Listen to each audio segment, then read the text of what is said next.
अगले ओलंपिक्स में मैं ही हिंदुस्तान को पहलवानी में मेडल दिलाऊंगा, वो भी सोने का।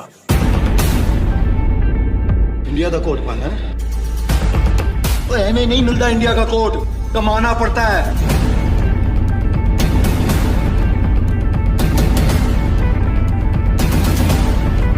क्या कोच के तौर पर दिखेगा सुल्तान? क्या मोहन को झेलनी पड़ेंगी मुश्किलें? हेलो, मैं हूँ Purnam and welcome to Bollygrad studios. हम सभी ने सुल्तान की कहानी तो जान ही ली है। सुल्तान के मामूली इंसान से लेकर वर्ल्ड्स बेस्ट रेसलर्स तक की जर्नी को भी हमने देखा ही है, जहां सुल्तान की जिंदगी में अरफा एक उम्मीद बनकर आई, जिसकी वजह से सुल्तान को उसकी जिंदगी का गोल मिल गया और उसने अपने साथ साथ पूरे देश का नाम रोशन किया। जहां सुल्तान की कहानी को खत्म करते हुए हमें ये दिखाया गया था कि सुल्तान रेसलिंग से रिटायरमेंट ले लेता है और वो अपनी फैमिली को अपना सारा टाइम देना चाहता है, लेकिन उसके कंटिन्यूएशन में एक और कहानी को जोड़ते हुए एक नई कहानी हम सभी के सामने आने वाली है जल्द ही, जहाँ ये कहानी मोहन की होगी, जो एक स्पेशल चाइल्ड है। मोहन का जन्म महाराष्ट्र के कोल्हापुर के गांव में होता है। जहाँ मोहन की फैमिली के बारे में बात करें तो मोहन की फैमिली में उसकी माँ और उसके पिता हैं। भले ही मोहन एक स्पेशल चाइल्ड है, लेकिन आज तक उसके पेरेंट्स ने कभी उसे अलग नहीं समझा और उसे आसान जिंदगी देने की कोशिश की। मोहन के पिता सुरेश एक प्राइवेट कंपनी में जॉब करते हैं और वो इतना तो कमा ही लेते हैं कि अपना और अपने परिवार का पेट भर सके। वहीं दूसरी तरफ उनकी पत्नी सीमा यानी मोहन की माँ एक हाउसवाइफ है, जो घर संभालने के साथ साथ अपने बेटे पर भी पूरा फोकस करती है। सुरेश और सीमा ने मोहन के जन्म के बाद कभी ये नहीं सोचा कि मोहन एक नॉर्मल बच्चा नहीं है।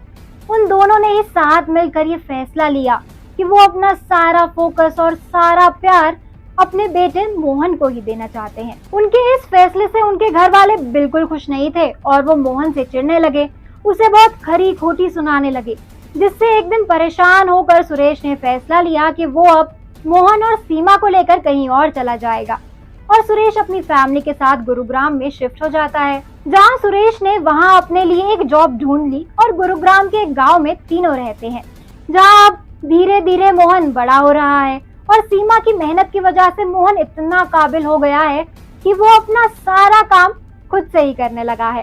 साथ साथ मोहन पढ़ाई भी करता है। वहीं एक दिन जब मोहन अपने क्लास टेस्ट में अच्छा परफॉर्म करता है और क्लास में टीचर उसकी तारीफ करती है, वहीं टीचर उसे क्लास के दूसरे बच्चों से कंपेयर करती है और उन्हें कहती है कि उन्हें मोहन से कुछ सीखना चाहिए।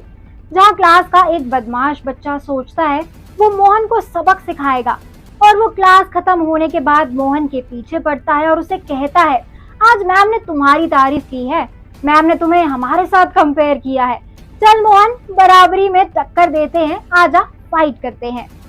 तब मोहन अपनी अटकती आवाज में कहता है, नहीं मुझे नहीं लड़ना है, माँ कहती है लड़ना अच्छी बात नहीं होती है। लेकिन वो बदमाश बच्चा मोहन की बातों को एकदम इग्नोर करता है और मोहन को मारने लगता है। जहाँ दूसरी तरफ मोहन अपने बचाव में कुछ नहीं कर पाता और उसे बुरी तरह से चोट लग जाती है। घर में सीमा मोहन का इंतजार कर रही थी और सोच रही थी कि मोहन रोज तो जल्दी आ जाता है, आज उसे इतना लेट क्यों हो रहा है। फिर मोहन घर आता है, वो भी जख्मी हालत में, जहाँ सीमा उसे ऐसे देखकर डर जाती है और वो तुरंत ही उसे बैठाकर उससे पूछती है कि उसकी यह हालत कैसे हुई और किसने किया ये सब उसके साथ। सीमा उसकी चोट पर दवाई लगाती है और जहां मोहन सब कुछ बताता है कि उसके साथ क्लास के बाद क्या हुआ। रात हो गई और सुरेश अपने ऑफिस से घर आता है, जहां उसे मोहन के साथ क्या हुआ ये पता चलता है और वो तुरंत ये फैसला लेता है कि वो सुबह जाकर स्कूल में इस बारे में कंप्लेंट करेगा। अगले दिन तीनों ही स्कूल जाते हैं और प्रिंसिपल से मिलते हैं। सुरेश की बातें सुनकर और मोहन की चोट देखकर प्रिंसिपल उन बच्चों के खिलाफ एक्शन लेता है और साथ ही मोहन के प्रोग्रेस को देखते हुए प्रिंसिपल सुरेश और सीमा को कहता है और ये एडवाइस देता है कि मोहन पढ़ाई में तो अच्छा है ही और वो अच्छा परफॉर्म भी कर रहा है, लेकिन स्पोर्ट्स में ना वो थोड़ा कम एक्टिव है और मैं चाहता हूँ कि आप लोग मोहन को स्पोर्ट्स की तरफ जाने के लिए थोड़ा सा मोटिवेट करें। वहीं प्रिंसिपल की इस एडवाइस को सुनते ही सुरेश इस पर गौर करता है और सीमा से उसकी राय पूछता है, जहां सीमा तो इस बात के बिल्कुल खिलाफ होकर ये कहती है कि वो अपने बेटे को हमेशा जख्मी हालत में बिल्कुल नहीं देख सकती। लेकिन इस बार पहली बार ऐसा होता है कि सुरेश सीमा की मर्जी के खिलाफ जाकर एक अकेडमी में मोहन का नाम लिखवा देता है। वहीं सुरेश खुद मोहन को पहली बार स्पोर्ट्स एकेडमी ले जाता है और उसको वहां छोड़ता है, जहां अंदर कदम रखते हुए वो कहता है कि बेटा यहाँ से तेरी नई जिंदगी की शुरुआत होने जा रही है।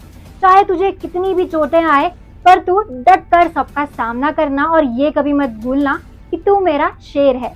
इतना कहकर सुरेश मोहन को एकेडमी के सर से मिलवाता है और मोहन को बाय बोलकर वहां से चला जाता है, जहां सर उसे वार्म अप के सेशन में ले जा रहे थे। वहीं वो जाते हुए बच्चों को रेसलिंग करते हुए देखता है और सर से पूछता है, क्या मैं ये स्पोर्ट्स भी सीख सकता हूँ? वहीं सर अपनी गर्दन को हिलाते हुए कहते हैं, हाँ बिल्कुल, चलो। मोहन अब वार्म अप क्लासेस में पहुंचता है, जहां वो सभी बच्चों को वार्म अप करते हुए देखता है और सभी बच्चे उसे आता हुआ देख के एक अजीब सा रिएक्शन देते हैं, जहां बच्चे आपस में ही फुसफुसाने लगते हैं और सबको अपने बारे में बात करते देख मोहन अंदर ही अंदर डर जाता है। फिर सर उसे सबसे इंट्रोड्यूस कराते हैं और मोहन का पहला दिन होता है, इसलिए वो मोहन से सिर्फ वार्म अप कराते हैं।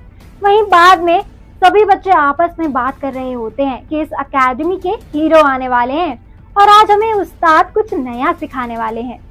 बच्चों की भीड़ एक जगह जमने लगती है। अब जो मोहन है ना, उसका भी वार्म अप खत्म होता है, तो वो भी उन बच्चों को देखकर उनके पीछे जाता है। तब वो एक बच्चे से झिझकते हुए पूछता है, यहाँ क्या होने वाला है? तब वो बच्चा उसे बताता है कि हाँ, आज यहाँ इस एकेडमी के हीरो आएंगे।